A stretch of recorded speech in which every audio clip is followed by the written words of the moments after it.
যশোর এলাকায় আসছি আলহামদুলিল্লাহ। আসসালামু আলাইকুম রহমতুল্লাহ। মাশাআল্লাহ, আমরা ভিডিওতে আছি না? ভিডিওতে আছি জি। তো আসলে ভাইয়ের কাছে চলে আসলাম আসলে যশোরে আসি আমি সঙ্গীত করার জন্য।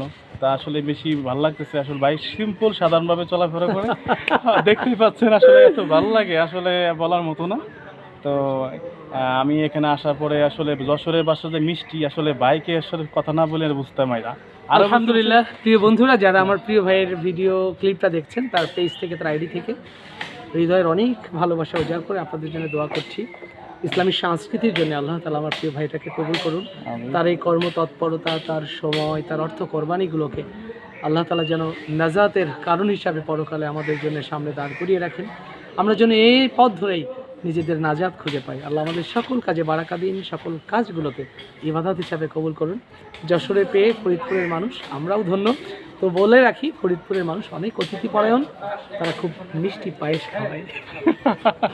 আলহামদুলিল্লাহ, আসলে খুবই ভালো লাগছে বিষয়টা। তাই আমি ভাইকে বলবো যে ভাই ইনশাল্লাহ আমাদের ওদিকে প্রোগ্রাম হলে অবশ্যই আপনার প্রোগ্রামে আমি অ্যাটেন্ড করবো। আর একটা হচ্ছে যে আপনার কাছে আমাদের আবদার অবশ্যই আমাদের বোয়ালমারী জেলা থেকে আবার যাবেন, ইনশাল্লাহ ঘুরে আসবেন এই আশা করি। তা আসলে ভাইয়ের যে বাসা এটাই দেখছেন, এই যে বাসা এখানে থাকি আমি, পরের জায়গা পরের জমি ঘর বানায় আমি রই। আমি তো সেই ঘরের মালিক নই। আসলে খুবই ভালো জায়গা। এই যে দেখতে পাচ্ছেন ভাইয়ের যে বাসা।